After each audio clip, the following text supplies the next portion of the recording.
Hello? Are you ready? Huh?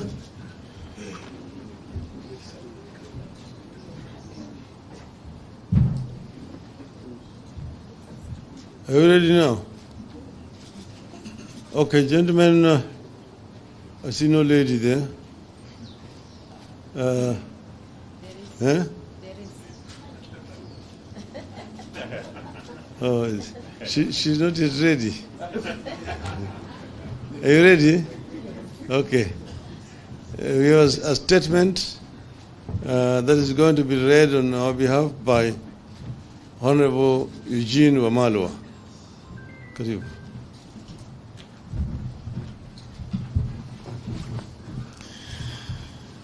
This is the Azimio statement on police brutality.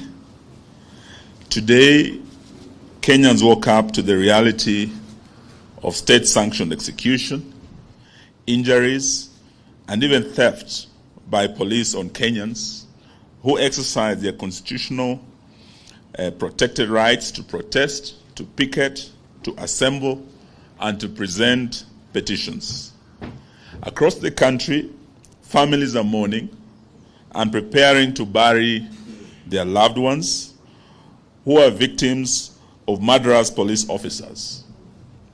Many families are in hospitals, nursing loved ones who are injured by police. Tens of people have been hospitalized with gunshot wounds, arrows, and pangas. Some of the victims are very young school boys and girls who are not even involved in the demonstrations. Hundreds of people are also being detained in police cells or have been arraigned in court for participating in a process that is protected by our Constitution. Among those in police custody is our very able Member of Parliament for Mavoko, the Honorable Patrick Makau. And as we speak, we've just learned of the arrest of the Honorable Wycliffe Ambetsa Oparanya.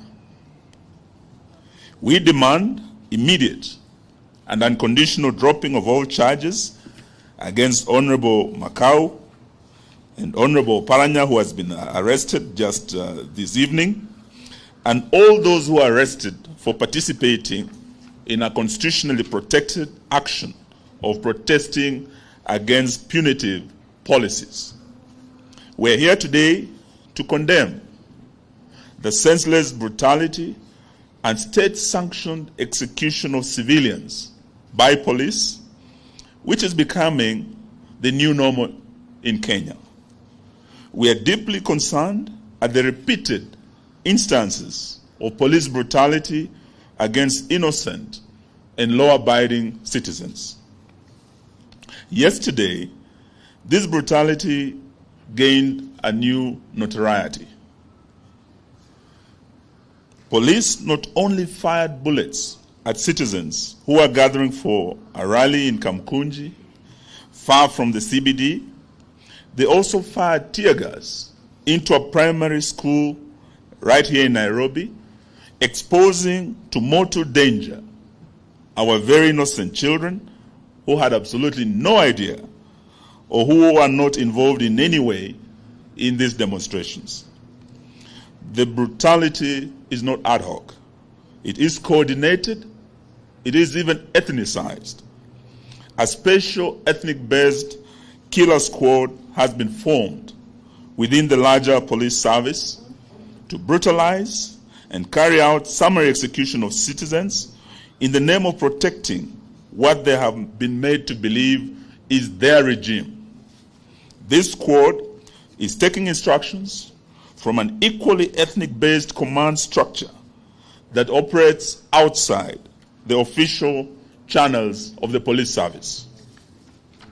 As if this is not enough, a killer squad that is not part of the police service is being activated to operate as part of the police to brutalize Kenyans. This squad was in its true element yesterday. They were firing at protesters from unmarked vehicles that we know belong to the police in places like Mlolongo and Kitengela. There were murders, injuries, arrests in as diverse places, including Machakos, Kisumu, Kisii, Busia, Wote, Emali, Meru, and Kilifi, among others. We're in the process of compiling complete data from across the nation on the victims of this operation, and we'll share the same with the country in due course. These acts of brutality are running side by side with politically supported acts of ethnic profiling in parts of the country where ethnic-based militias are being formed and facilitated to attack other communities with crude weapons with the support of the state. It is happening right now in parts of Nyanza, along the Kisii-Kericho and Kisumu-Kericho borders. It is happening here in Nairobi too. Someone is working on a script of ethnic profiling, antagonism, and murder, much similar to what happened here in 1991, 1992, 1997, in the infamous tribal clashes, and also in the 2007-2008 period. The world has known of the butcher of Cambodia. This was before other butchers. Today, it will appear there is a butcher of Kenya in the making. We call on Kenyans to refuse to be intimidated in their own country. We urge Kenyans to be firm and to resist this deliberate effort to turn the National Police Service into a killer squad for hire by politicians, and the regime suffering acutely from legitimacy deficit. We are going beyond merely condemning this emerging pattern. We have instructed our lawyers to prepare and institute local proceedings against police officers who have gone against their duty of protecting life and property of Kenyans and instead have become a threat to the very citizens they're supposed to protect. In this regard, we are appealing to all Kenyans who have photographic or video evidence of police brutalizing citizens to share the same with us to aid the case that our legal team is working on. Going forward, we appeal to Kenyans to resort to citizen journalism and photograph and film state officers, including police and politicians who in the course of duty abuse and brutalize their fellow citizens. Because the regime has decided to turn all institutions of the state against the citizens, we have no option but to act to protect ourselves. We are going for individual responsibility and culpability against individual officers. We are also going for individual culpability against police commanders whom we have reason to believe know or ought to know about the illegal actions of their officers under their command. We stand in solidarity with victims of this police brutality and their families. We will be visiting from tomorrow, and we will offer support to offset costs and help lessen the burden on the families. We have made a decision to observe 5 days of mourning in solidarity with the victims and their families, during which we'll try our level best to mobilize support to help lessen the burden on the families of the victims. But we are not giving up in our quest to force William Ruto to lower the cost of living, to commit the audit of the 2022 elections, to bipartisan reconstitution of the IEBC, and respect for political parties, including the Jubilee Party. And this afternoon we are pleased to learn of the High Court intervention where orders have been issued, and the legitimate Secretary General of Jubilee, the Honorable Jeremiah Kioni, is here with us, We'll give him a minute to share the good news with us. Consequently, we announce that our protests will resume on Wednesday, 19th July 2023. In the meantime, we proceed with the collection of signatures against Ruto on both digital and manual platforms. We notice the Communication Authority has joined the war against Kenyans by trying to cripple our digital signature collection platform. But we will fight and soldier on while we put CA on notice. We know that the KK regime has panicked and they are trying to block this process. There is no looking back. There is no turning back. We see you on Wednesday. Honorable Jeremiah Kioni, please deliver the good news on Jubilee. Thank you. Thank you, Honorable Wamalwa.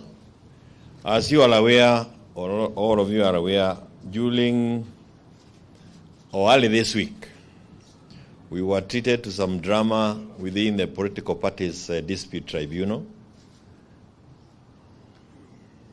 Decisions that they arrived at were very funny. We had a majority of 4 agreeing with some allegations that were put before them, and a minority of 3. But 3 things I want to say. One, that in the history of the tribunal, we have not seen a split decision. This was the first time that we had a decision of 3 or 4 versus 3. And it was also, the dissenting team also had an opportunity of presenting their case. But that notwithstanding, we moved to the High Court this morning.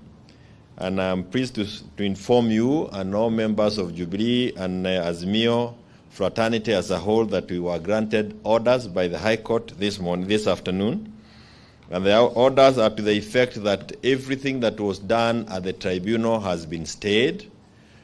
The officials of the party remain as was gazetted on the 22nd of March 2022, and that even the special gazette notice that purported to call, or let me just mention number 9131 of 2023 has also been stayed, and will be in court together on the 26th of July this year.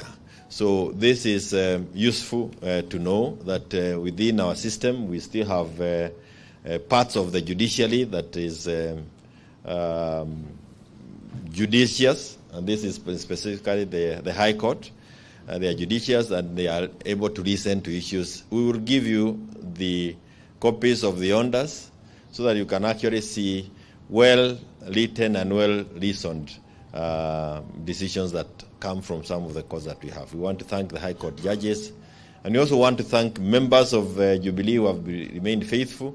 Musije mkadanganywa, watu wataliangalega hapa na kuringariga na kusema mambo mengi, lakini tunajua kwamba mwisho ukweli utapatikana na kwamba Jubilee will be part and parcel of Azimio. And we want to thank our Azimio leader, party leader, Raila Odinga, and the principals, because they have remained truthful and supportive of us as Jubilee, even during those very trying times. Multi-party is under attack. As the Ruto regime keeps killing people, innocent people during peaceful demonstrations, they are also very keen on killing political parties that remain the voice of the voiceless. I thank you.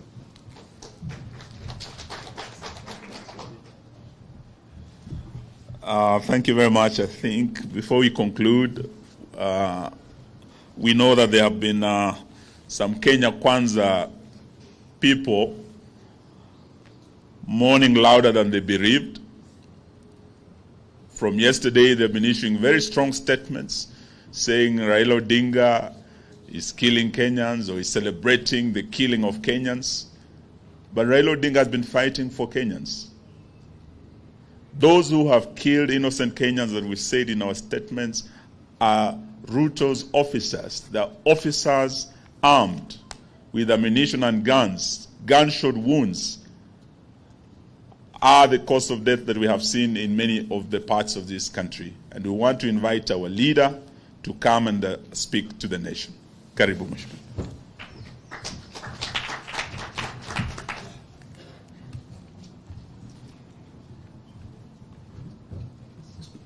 Kwanza nataka kuchukua fursa hii kutoa shukrani sana kwa Wakenya kwa yale ambayo walifanya jana.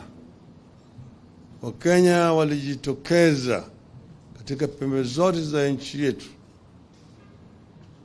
wazee, vijana, wakina mama, wote walijitokeza kuonyesha kutokuwa na imani yao na serikali dhalimu ambayo inawanyanyasa.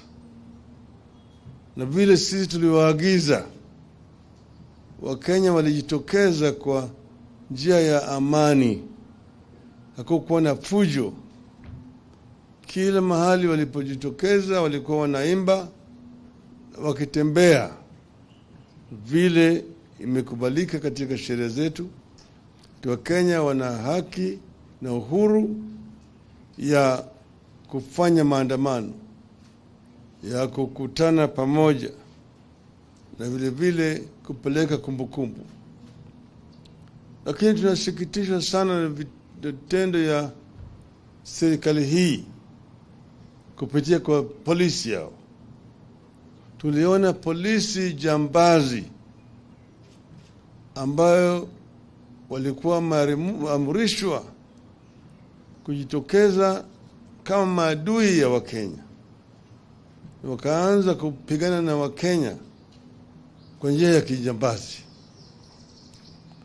Wengi ya Wakenya wamepata majeraha, wengine wamefariki kupitia kwa risasi ambayo walipigwa nao na polisi. Sisi tulikuwa tumeitisha mkutano Kamkunji.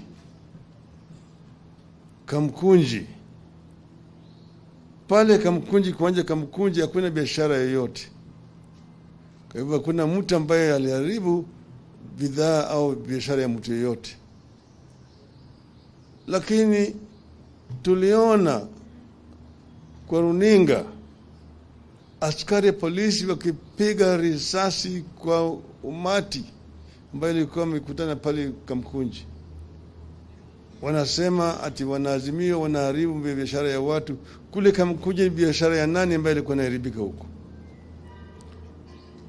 Kukuta askari ya polisi akipiga risasi kwa umati ambayo imekusanyika kule kwa njia ya amani.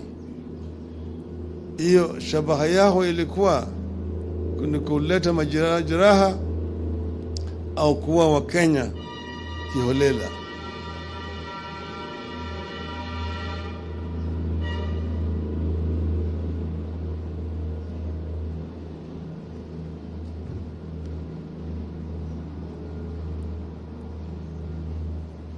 Kule upande wa Machakos, Wakenya wengi walipigwa na polisi, wengine wamefariki, wengine wamelazwa hospitali huko Machakos, wengine hapo Mlolongo kapigwa.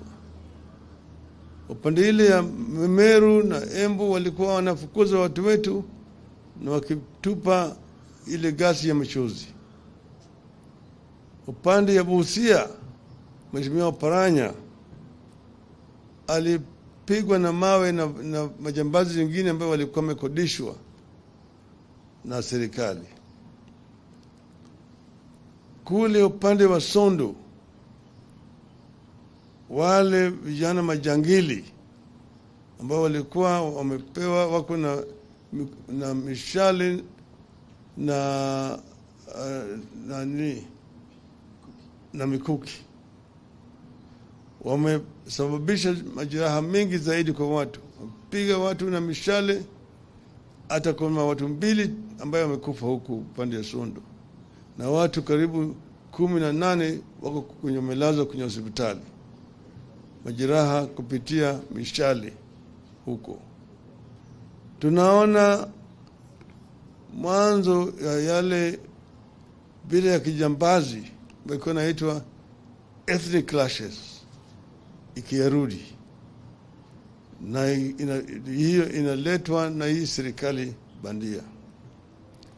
Tumeona vitisho mingi zaidi, vile wanavyoongea, unatisha sisi, watu watashikwa, wanataka kuharibu uchumi na kadhalika. Sisi tumesema wazi ya kwamba sisi tutafanya kila kitu kutumia sheria. Hakuna maovu tumefanya, na wakiona kama wanasema tumefanya maovu, tumekiuka sheria, tuko tayari kushikwa na kupelekwa mahakamani. Hakuna mtu Kenya hii ambaye yuko juu ya sheria. Lakini hata Bwana Ruto yenyewe ajue ya kwamba yeye vile vile sio juu ya sheria. Anatisha watu kusema ngoja mtaona. Kama unataka kuua sisi sema hata wewe vile vile utakufa tu. Hakuna mtu ambaye anagopa kifo. Lakini Wakenya wanatetea haki yao. Wakenya wana hasira kwa sababu ya haki yao ambayo imetishwa, haki yao ambayo imekanyagwa na hii serikali haramu. Sasa leo wameshika Mheshimiwa Makau, sahii wameshika Oparanya, najua kesho watakuja kushika Martha, washike Kalonzo, washike Eugene, washike Iria, Wajakoya, Ledama, watashika sisi zote hapa Eugene. Lakini baada ya hayo Kalonzo nyingine atatokea, Martha nyingine atatokea, Eugene nyingine atatokea, Iria. Hii ni kama mto Nile imetoka Jinja inaelekea kule bahari ya Shamu. Ufanye nini huwezi kuzuia kufika huko. Itafika. Mto Nile itafika bahari ya kati. Wapende wasipende.